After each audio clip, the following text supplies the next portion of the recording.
So let's get back to the business of local biz now. Yes, sir. Mike, you are a crisis reputation manager and the author of Reputation Shift. You know, I love your book. I mean, thank you. It's one of these things that once I started reading it, it started changing the way I look at my reputation and how I act, how I react to things. You wrote something in your book.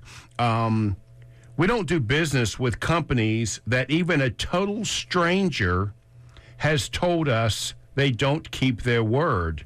Isn't that interesting? My wife does that on a daily basis. She will not go someplace or do something until she checks the review from somebody that she has no idea the credibility of, but will allow that person's statement to harm or help the credibility of a company she's getting ready to see or not see. No, it's unreal. I mean, the way that online reviews have radically shifted the ways that not only businesses are going to market, but more importantly, the conversations that are happening. This is something that hit me several years ago when I started thinking about this book, is that technology is changing that entire business landscape. When it used to be just a monologue of brand talking to customer. Here's what we have. Here's why you need it. Come in and get it. Or if you give me advice on a company, I know who you are, so I can consider the source. Well, you can, you can. But here's the thing: this really started shifting in the early 2000s when social media started coming up. Because before that, it was just that monologue. It was the brand talking to consumer through advertising and marketing and all those types of things. Suddenly, though, it became a dialogue because of social media, where it caught a lot of organizations off guard, where now consumers could talk to each other, share the experiences, tell the company that they did not like what they saw, what they experienced with their product, their people, etc. And that, and also with the tsunami of online reviews. Did you know that roughly 60% of online reviews are fake? I did not know that, and that angers me. Crazy. It doesn't surprise me because I've questioned a lot of it. I tell my wife, honey, the stars just don't mean anything. Honestly, it can be a good movie even if it's only got 2 stars. Exactly. Matter of fact, I think most of the Sylvester Stallone movies only got 2 stars, but I like every one of them, so I don't know about you. Keep going back for them. There's something I read in the book that I thought was interesting. Your reputation is about you, but it isn't your property. It's owned by the tribe around you. That makes me think twice about who I invite in my home and invite to do business with. It completely changes things. Yeah, no, it does, because as much as we want to be intentional, right? And that's the whole point of the book and the conversation is proactively managing and developing your reputation. It still comes down to perception and perspective that people have in those daily interactions. And that's why I really emphasize and stress this idea of being consistent, being deliberate, being intentional, and living into your values. You're never going to go wrong if your decisions and your actions consistently over time are grounded within your personal values. Can we talk just a little bit about how you would do an audit, a reputation audit for somebody? Because that's kind of a scary thought, you know? I'm not quite sure what that'll look like when you're done. Yeah, that's one of the strategies in the book, Joe, that scares people a lot, right? Because it's going to force us to essentially get really naked with ourselves and understand where we potentially stand with our reputation. So a couple of the high-level steps, because this could be a whole show unto its own, right? But sort of the high level on that is, first, identify a core group of people that you trust and have known you in various aspects of your life. Could be your community, could be your faith, could be in your business, could be in your social life. And the reason we do that strategically is so that we can get a good balanced view of how we're showing up in these different aspects of our life. I mean, you've seen some people where at work they act one way, right? In their social life, they're a different way. In their religious life, they're a different way. And it's almost like this chameleon. Well, what I also see, Mike, that happens, my friends will talk differently about the guy that's not in the room. Oh, yeah. So then I start thinking, wonder what they saying about me. Right. Well, getting back to the definition of what a I'm going to put a reputation. tape recorder in that room and leave for 10 I'm minutes. going to bug that, right? That was the definition, as I like it, of what a reputation is. Your reputation speaks for you when you aren't there to speak for yourself. So what is it saying? So that's where you step back into this audit, where you get this group of people, you sit them down and tell them individually. So you don't want to make it seem like it's an intervention and people are ganging up, right? But this really is letting them know that I really want to dig into where you see my reputation. Am I being consistent? Am I inconsistent? Am I acting differently in different pressure situations? Am I living into my values? Do you know what my values are, just based on my actions and how we interact? And having this conversation, knowing that, listen, first and foremost, there's no retribution. I'm not going to argue with you. I just want to hear what it is. Because when you welcome them into that conversation, saying that there's no risk, it's not going to harm our relationship, please, this is for me to get better in what I'm doing, I want to grow, I want to go, then they're going to, feel a little better about telling you, hey, well, here are the things that I've seen. And we are back. You are listening to WSIC. It is absolutely the most spectacular business show. I don't care if this ruins my reputation or not. I'm saying it. This is the best business show in all of the Villes. We have interviewed, Mike, over 650 small business owners in 6 years. Yeah. Holy cow. Yeah. So I'm holding up the mantle of number one until somebody tells me differently. You understand step that? in and challenge. Right?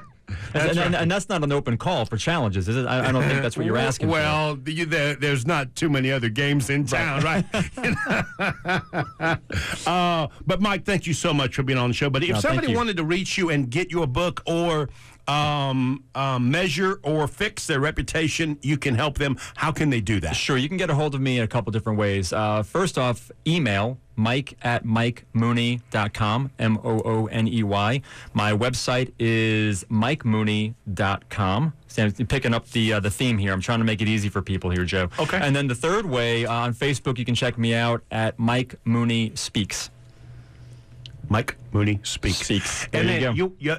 Naomi, drop me on the camera. I want to hold up his book so people can see that. Can they see that? You got that? This is it's a phenomenal book. Thank you. It really is phenomenal. I appreciate that. I've been saying that way before I actually end up liking you. You know which I was impressed with the beginning. I liked the book before I liked you. I was thinking, this is a nice way to make a guy feel good, bring him in.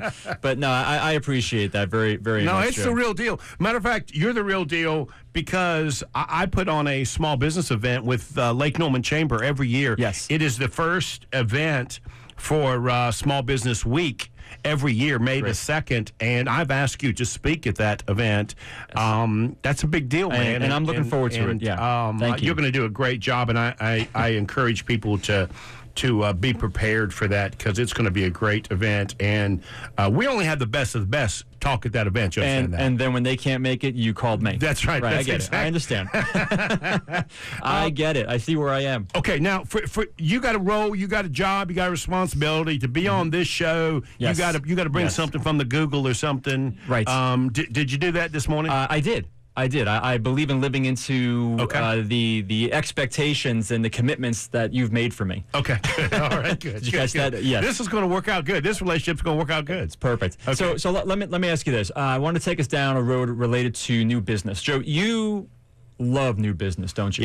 Yeah. Right? That's the lifeblood of the company. It's just inspiring to watch somebody literally put everything on the line, right, because they believe in this, whatever this is. Yes.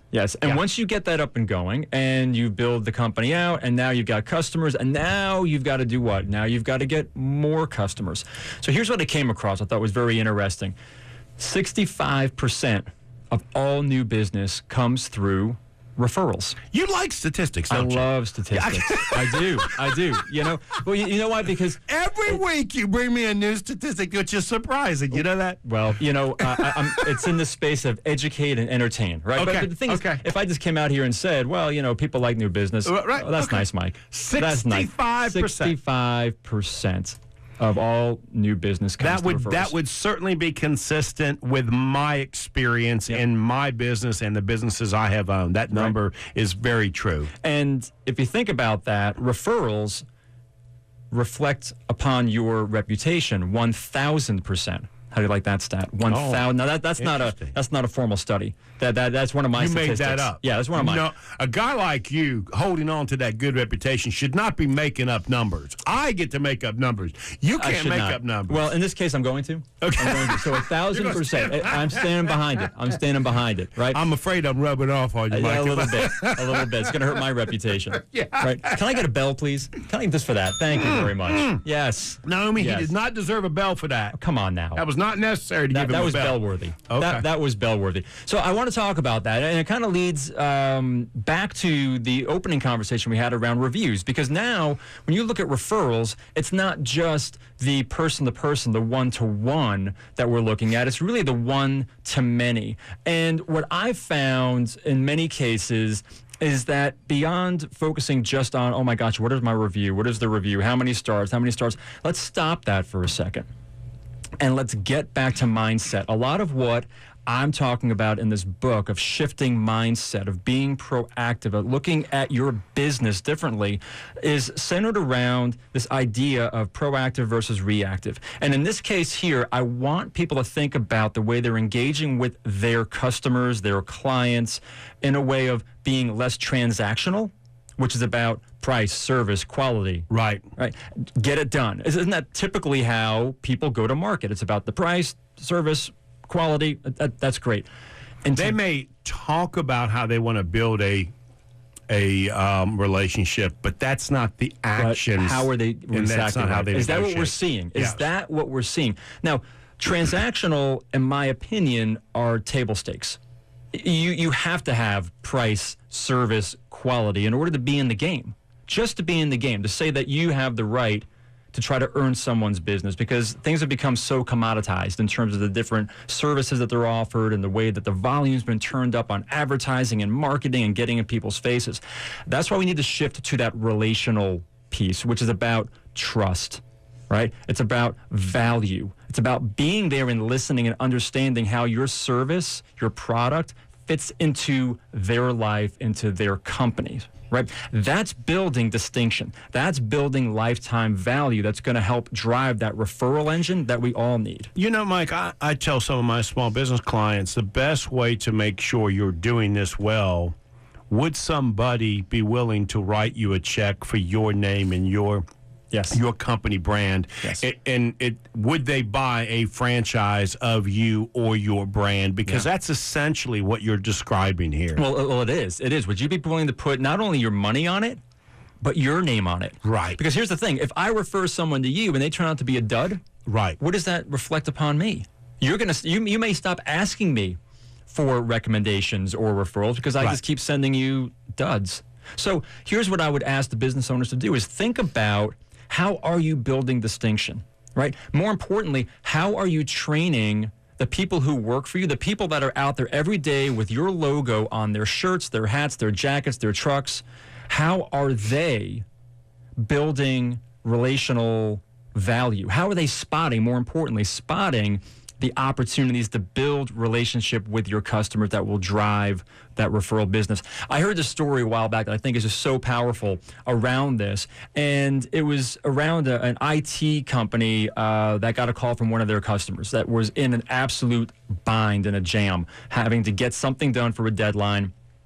As it was told, the IT customer service rep was on the phone with their client. He could hear in the background just chaos, people in a war room trying to get work done. And as he talked to the client, as they were going through how we're going to fix this for you online, so what's going on? And then the guy explained what was happening, and we had this major deadline for a new client, and it's all hands on deck. And this fix is going to take about 4 hours, and it's already 4 o'clock in the afternoon. Now, that IT service rep is getting this information, right? If they're listening, they're piecing together a picture of a very stressed out group of people that have a new client they're trying to impress to meet a deadline and actually get the service completed. And this IT person has a role to help them get that done. But this person spotted another opportunity. It's 4 o'clock in the afternoon. They're going to be there for another 4 or 5 hours. While that rep was on the phone, he knew the address of the organization, went and ordered pizzas for that group, had them delivered to the company. So while they're on the phone, going along, about 45 minutes later, they hear, hey, did someone order pizza?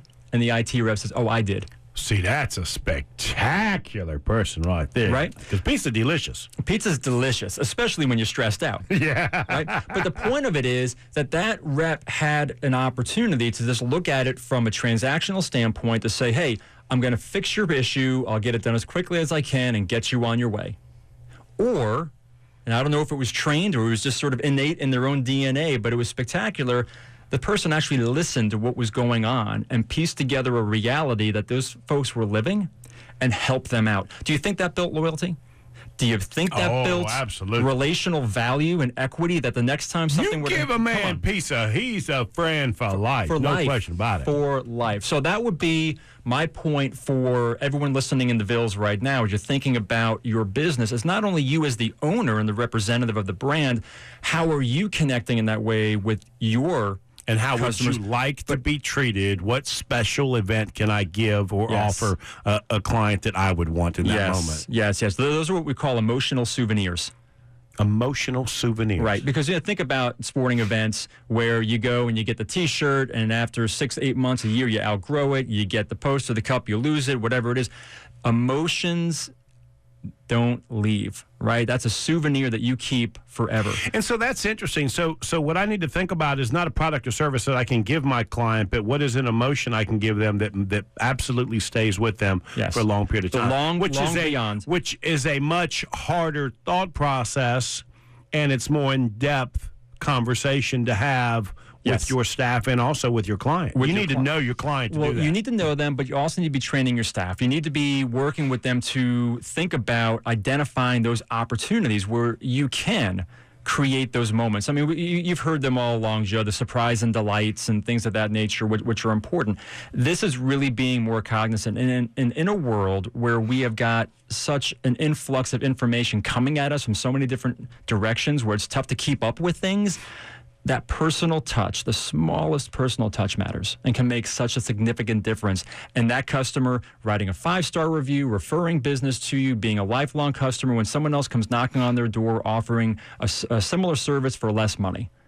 So again, it's all about mindset, but it's about leadership and stepping into leadership, talking with your team, training with your team. Heck, bring somebody in from the outside who can give you a different perspective. And I've used this with you before, where it's tough to read the label when you're inside the jar. That's interesting. So get somebody from the outside that can help you look at your business different ways, that can say, hey, where are those emotional souvenir moments that we can create or be mindful of? You know, I have a good friend of mine. He's a guy that actually brought me into the radio gig, Brad Roach. Brad Roach is an exceptional, he's one of the top mortgage brokers in the country. Right.